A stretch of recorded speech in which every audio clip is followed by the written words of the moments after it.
Shalom Kingdom Kids, apa kabar? Senang bisa menyapa adik-adik kembali di minggu ketiga di bulan Maret ini. Bulan ketiga di 2021. Dan sepanjang bulan ini kita lagi belajar tentang nama-nama Tuhan. Dan nama-nama Tuhan itu ada banyak, Yehova Nisi, Yehova Jireh, Yehova Shalom, dan sebagainya. Dan semua nama berfungsi bagi kita dan itu sangat baik buat kita. Misalnya Jehovah Shalom. Kalau adik-adik tahu zaman sekarang orang ini begitu takut dengan virus corona, begitu takut dengan pandemi ini. Bahkan kakak berulang-ulang orang jadi lebih takut dengan ketakutannya daripada virusnya gitu. Nah, Jehovah Shalom itu yang memberikan kita ketenangan, damai sejahtera. Sehingga walaupun orang ketakutan kita masih oke-oke aja, kita tenang-tenang aja. Kenapa? Karena kita punya Tuhan yang menjadi shalom kita dalam hidup kita. Dan jadi itulah kenapa ada beberapa nama dari nama Tuhan kita.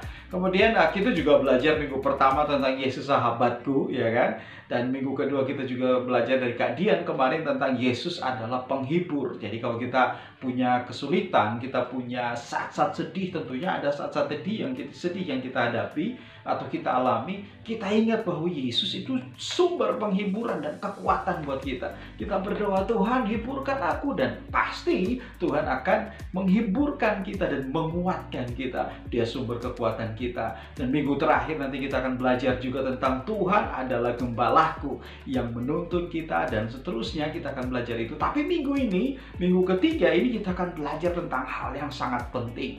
Hal yang sangat penting. Kenapa? Karena tidak ada di tempat lain adik-adik bisa dapat pelajaran seperti ini. Materi tentang ini, pengertian tentang ini. Adik-adik bisa cari orang-orang pintar di muka bumi, atau sejarah-sejarah orang yang menulis banyak buku, atau bikin kegerakan, atau orang-orang yang bisa dikatakan history maker atau pembuat sejarah. Tidak ada orang yang dapat memastikan untuk sebuah pengajaran ini, yaitu keselamatan. Kenapa? Karena hanya di dalam Yesus, hanya di dalam Alkitab itu kita punya keselamatan. Hanya di dalam Alkitab dicatat tentang keselamatan. Di luar itu tidak akan ada orang bisa diselamatkan.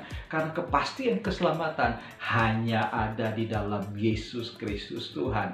Dan karena Kisah Para Rasul pasal 4 ayat yang ke-12 dikatakan begini, di bawah kolong langit ini tidak ada nama yang dapat menyelamatkan selain nama Tuhan Yesus Kristus. Di bawah kolong langit ini tidak ada nama yang diberi kuasa, nama yang diberi otoritas, nama yang diberi kemampuan untuk dapat menyelamatkan. Bayangin, di bawah kolong langit artinya nggak ada siapapun yang bisa, ya hanya di dalam nama Yesus. Dan nama itu yang dapat menyelamatkan kita. Nama itu adalah sahabat kita, nama itu adalah penghibur kita, nama itu adalah penyelamat kita, dan minggu depan nama itu juga kita akan pelajari sebagai gembala kita. Oke? Nah, kakak bagi dua hal aja tentang Yesus keselamatan kita. Yang pertama, Yesuslah yang menguduskan kita. Adik-adik, dalam hidup kita semua, manusia semua punya dosa. Punya dosa yang pasti tidak ada satupun yang dapat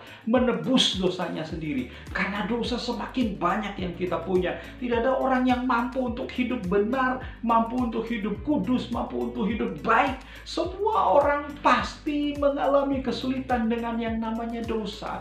Dan dosa itu, kalau adik-adik begini, oh aku sudah sepanjang hari ini 24 jam ini aku sudah bagus, 23 jam aku bagus, tetap 23 jam 48 menit, 1 menit aku salah, aku ngomong kasar ke teman, 1 menit itu menghapus semua 23 jam sebelumnya. Jadi dosa satu itu mengotori semuanya. Nah, jadi tidak ada orang yang bisa dapat menebus dosanya, dan semua orang berbuat dosa. Di dalam Roma pasal 3 dikatakan bahwa semua orang telah berbuat dosa dan kehilangan kemuliaan Allah. Artinya semua orang tidak ada kesempatan, tidak ada kesempatan untuk diselamatkan. Karena orang diselamatkan artinya dia nggak punya dosa, karena keselamatan itu dari Tuhan. Jadi kalau dia berbuat dosa, bagaimana dia diselamatkan? Jadi satu-satunya yang bisa menyelamatkan atau yang membuat kita dibersihkan dari dosa kita, Yesus. Yang pertama poinnya bahwa Yesus adalah yang menyucikan kita, yang menguduskan kita. Dan dia mati. Di dalam Roma pasal 5 ayat yang ke-8 dikatakan begini, Yesus itu mati saat kita masih berdosa. Wow, kita masih berdosa, dia mati buat kita. Waktu kita masih berdosa itu artinya begini, saat manusia itu tidak punya keinginan untuk bertobat, manusia tidak berpikir untuk bertobat, manusia nggak punya kemampuan untuk bertobat, bahkan dia terikat oleh dosa, dibelenggu oleh dosa, dan Tuhan mati saat kita sedang berbuat dosa itu. Dan pada ayat yang ke-9 dikatakan, kita dibenarkan karena kematian Tuhan Yesus itu. Oleh Allah kita dibenarkan karena kematian Yesus. Dan ayat yang ke-10 dikatakan begini, kita yang dibenarkan tadi pasti diselamatkan. Wow, jadi darah Yesus yang menguduskan kita. Kakak punya satu ayat lagi di dalam Kolose pasal yang pertama, ayat yang ke-21, kakak akan baca. Juga kamu atau Kak Michael yang dulu hidup jauh dari Allah dan yang memusuhinya dalam hati dan pikiran seperti yang nyata dalam perbuatan, kemudian yang jahat. Kemudian ayat 22, sekarang diperdamaikannya di dalam tubuh jasmani Kristus oleh kematiannya, dan untuk menempatkan kita yang pertama kudus, yang kedua tak bercacat, dan yang ketiga tak bercela di hadapan mata Tuhan. Jadi kalau Tuhan melihat kita, Bapa di surga melihat kita, dia lihat kita kudus, tak bercacat, tak bercela di hadapan Tuhan. Jadi dia melihat kita sempurna, kita sempurna di hadapan Tuhan. Nah, kalau kita sudah punya kesempurnaan karena Yesus, yang kedua poinnya, kita pasti diselamatkan. Kenapa? Karena yang pertama tadi, karena yang menyempurnakan kita Yesus. Dan Kisah Para Rasul pasal 4 ayat 12 dikatakan bahwa Yesus adalah satu-satunya yang dapat menyelamatkan. Bahkan dalam Yohanes 14 ayat yang ke-6 dikatakan begini, Tuhan Yesus berkata begini, akulah jalan, akulah kebenaran, dan akulah hidup. Tidak ada orang yang dapat sampai kepada Bapa tanpa melalui aku. Benar. Kalau orang tidak dibenarkan, orang tidak dikuduskan, bagaimana mungkin dia bisa diselamatkan? Jadi Yesus adalah kekudusan kita, Yesus yang menguduskan kita, dan Yesus yang menyelamatkan kita. Dan Kisah Rasul pasal yang ke-15 ayat yang ke-11 dikatakan begini, kita ini diselamatkan oleh Tuhan karena belas kasihan Yesus itu sendiri.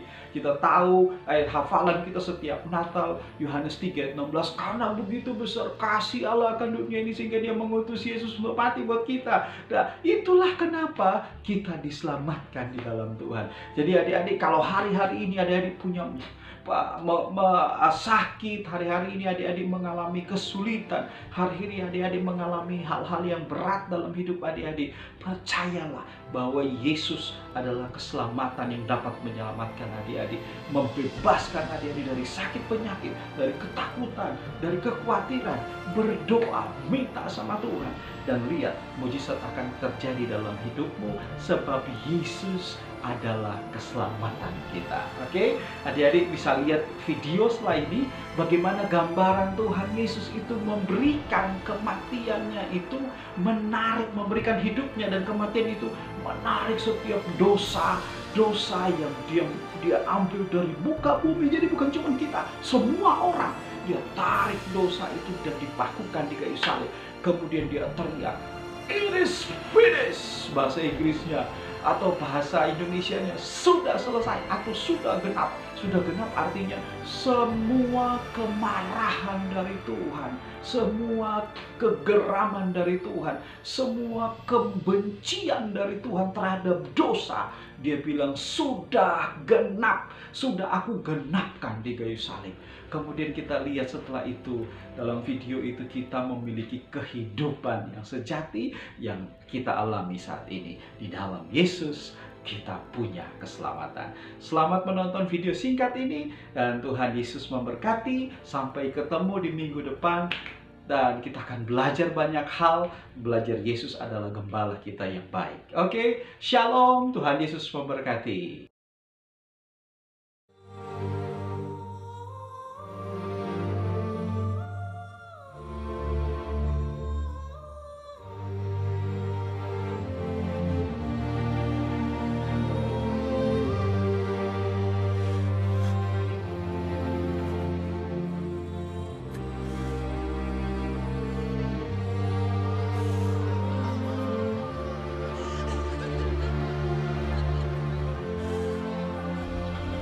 Father, forgive them,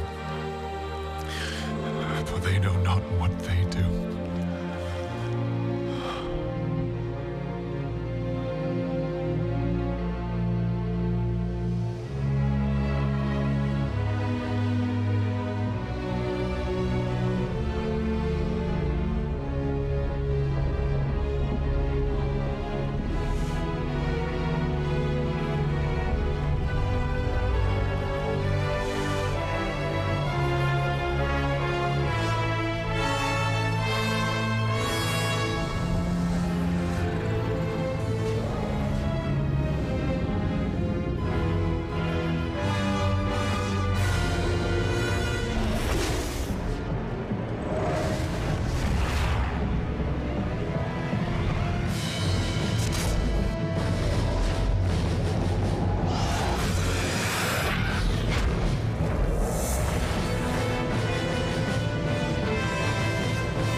My God, why have you forsaken me?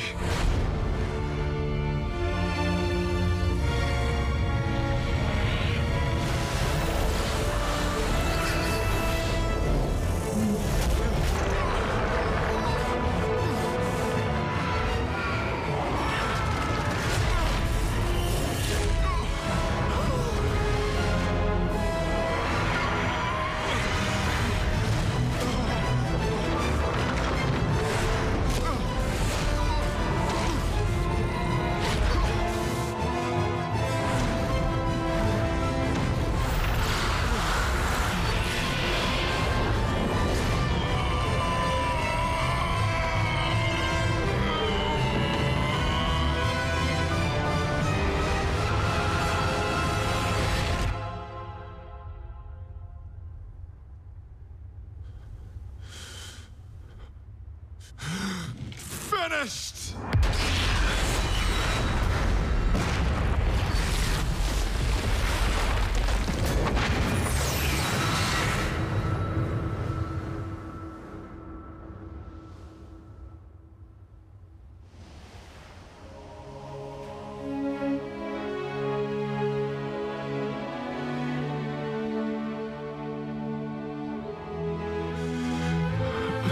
Father, to your hands I commit my spirit.